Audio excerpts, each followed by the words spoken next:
Timnas Indonesia U23 menorehkan sejarah besar di Piala Asia U23 2024. Garuda Muda melaju hingga babak semifinal pada turnamen yang digelar di Qatar itu.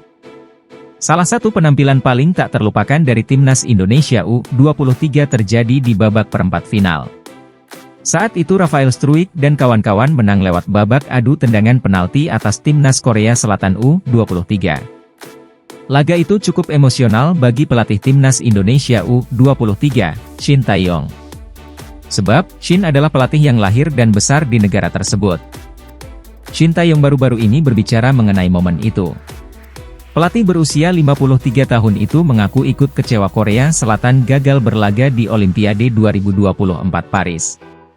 Kecewa karena saya merusak peluang Korea Selatan untuk tampil di Olimpiade 10 kali beruntun, ujarnya di kanal YouTube aktor senior Korsel, Lee Kyung-kyu.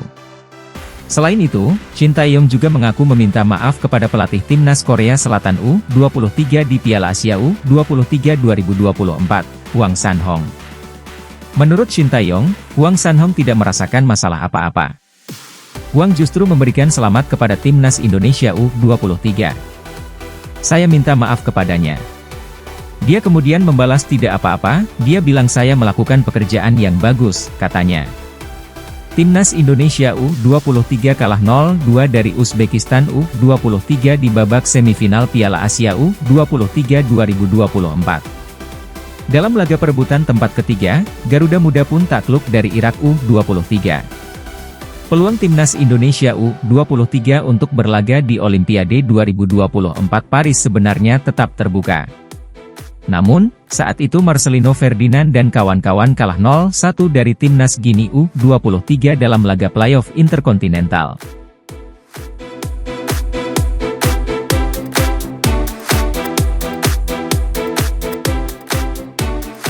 Ada pesan khusus Ketua Umum PSSI, Erick Thohir, yang jadi patokan utama Indra Syafri hingga Shin Tae-yong dalam bangun Timnas Indonesia. Hal itu diungkap pelatih Timnas Indonesia U19, Indra Syafri. Indra menyatakan Erick Thohir sudah berpesan untuk tidak ada intervensi dari siapapun dalam membangun Timnas Indonesia. Pesan itu berlaku untuk Timnas Indonesia seluruh kelompok umur. Saat ini, Indra Syafri sendiri ditunjuk menjadi pelatih Timnas Indonesia U19. Sementara Timnas Indonesia U16 diarsiteki Nova Arianto. Lalu, Timnas Indonesia Senior masih dipegang kendali Shin Tae-yong. Indra Syafri mengatakan Erick Thohir memang tidak membeda-bedakan untuk antar pelatih Timnas Indonesia. Erick Thohir meminta tim pelatih membangun tim dengan maksimal. Pesan Pak Ketum, PSSI, Erick Thohir, 1. Untuk semua pelatih tim nasional bangun tim dengan baik.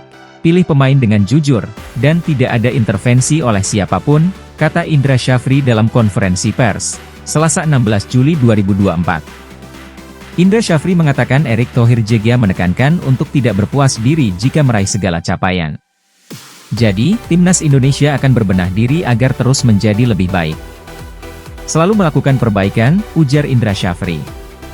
Selain itu, Indra Syafri mengatakan Erick Thohir juga meminta setiap pelatih menjalin hubungan dengan baik. Pasalnya, Timnas Indonesia kelompok umur dan senior saling berkaitan satu sama lainnya. Kerjasama di antara pelatih dan pemain nasional Indonesia, pungkas Indra Syafri.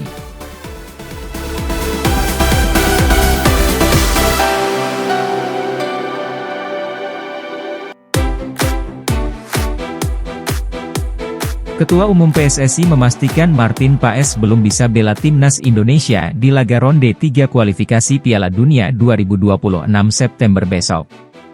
Hal ini membantah klaim Menpora Dito Aryo Tejo yang diberikan kabar kemungkinan Martin Paes bisa bela Timnas Indonesia. Konfirmasi Erick Thohir itu disampaikan kepada pengamat sepak bola Bung Ropan. Lewat pernyataannya di akun YouTube pribadinya, Bung Ropan mengklaim hubungi langsung Erick Thohir lewat WhatsApp, Senin malam. Beliau jawab belum bisa ya masih diusahakan, kata Bung Ropan.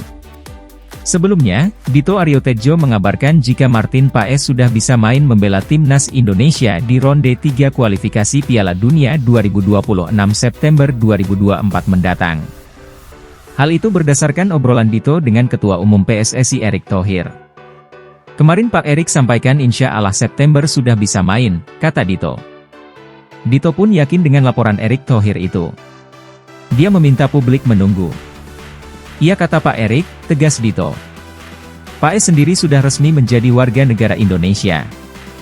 Kehadirannya diharapkan bisa menambah kekuatan timnas di posisi penjaga gawang, terutama dalam menghadapi lawan berat di grup C kualifikasi Piala Dunia 2026, seperti Jepang, Australia, Arab Saudi, Bahrain, dan Cina.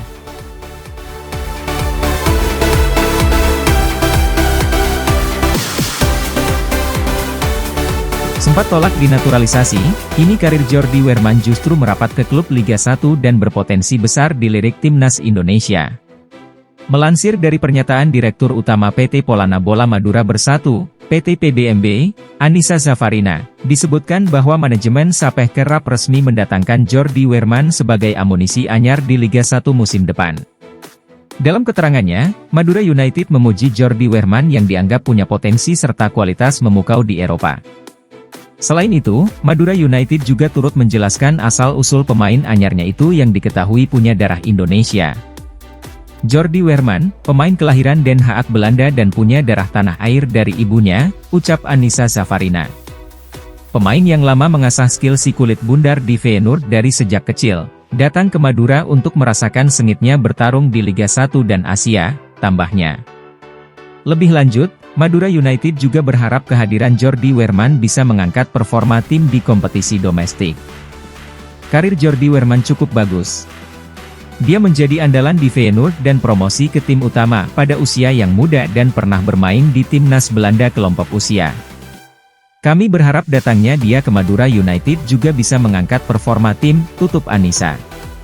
Sebelum hengkang ke Madura United, nama Jordi Wehrman sempat jadi sorotan terutama dari para penggemar timnas Indonesia. Pada 2022 lalu, nama Jordi Wehrman masuk dalam daftar calon naturalisasi timnas Indonesia lantaran dinilai punya kemampuan mumpuni dan prospek karir menjanjikan. Namun, Wehrman menolak berseragam timnas Indonesia. Fakta itu dikonfirmasi oleh mantan anggota Komite Eksekutif PSSI, Hassani Abdul Ghani. Dia, Wehrman, menolak. Jordi Wehrman sementara bukan target naturalisasi timnas Indonesia lagi, kata Hassani ketika dikonfirmasi wartawan. Hassani tidak menjelaskan alasan Wehrman menolak tawaran timnas Indonesia. Faktor Belanda disinyalir menjadi alasan kuat bagi sang pemain menolak PSSI. Terlebih Wehrman dalam performa terbaik kala diajak PSSI untuk bergabung dengan timnas Indonesia. Pemain yang berposisi sebagai gelandang itu bahkan sempat menjuarai Piala Swiss bersama FC Luzern. Namun kini dengan hengkang ke Liga 1, sepertinya peluang Wehrman untuk memperkuat Belanda semakin tertutup dan justru membuka kesempatan bagi PSSI untuk kembali menaturalisasinya. Andai Jordi Wehrman mampu tampil apik dan membawa Madura United finish di papan atas Liga 1 musim depan, bukan tak mungkin dirinya bakal dilirik timnas Indonesia minimal pada ajang Piala AFF 2024 akhir tahun nanti.